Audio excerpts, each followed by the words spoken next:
കർമ്മമല്ല, കർമ്മബന്ധനമാണ് പുനർജന്മത്തിന് കാരണമായി തീരുന്നത്. ഈ ശരീരം പോലും വന്നിരിക്കുന്നത് കർമ്മബന്ധം കൊണ്ടാണ്. കർമ്മബന്ധം തന്നെയാണ് ചേരേണ്ടത് ചേരുകയും കർമ്മബന്ധം തീരുമ്പോൾ അകലേണ്ടത് അകന്നു പോകുകയും കർമ്മബന്ധം തീരുമ്പോൾ ഈ ശരീരം പോലും ഉപേക്ഷിക്കേണ്ടി വരുമെന്ന് തത്വം പൂർണ്ണമായും ഗ്രഹിച്ച് പരമമായ സത്യത്തിലെത്തിയ ഗുരുക്കന്മാരുടെ ശിക്ഷണത്തിലെത്തുമ്പോൾ കാര്യകാരണസഹിതം ആ ഗുരുവിന് ബോധ്യപ്പെടുത്തി തരാനാകും. നിർഭാഗ്യവശാൽ അബദ്ധത്തിലും ബന്ധനത്തിലും കിടക്കുന്ന ആത്മാക്കൾ മറവി ഒരു അനുഗ്രഹമാണെന്ന് തെറ്റിദ്ധരിക്കപ്പെടുന്നു.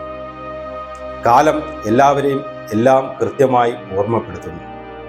അടങ്ങാത്ത ആഗ്രഹങ്ങൾ പുതിയ കർമ്മ പദ്ധതികളിൽ ചെന്നെത്തി കർമ്മബന്ധങ്ങൾ കൂട്ടി ഒരുപാട് ജന്മത്തെ അനുഭവത്തിന്റെ ഫലമായി കാലദേശങ്ങൾക്ക് അതീതമായി സഞ്ചരിക്കുന്ന ജീവന്റെ രഹസ്യമറിയാവുന്ന ഗുരുവിന്റെ മുന്നിൽ പ്രകൃതി കൊണ്ടെത്തിക്കും.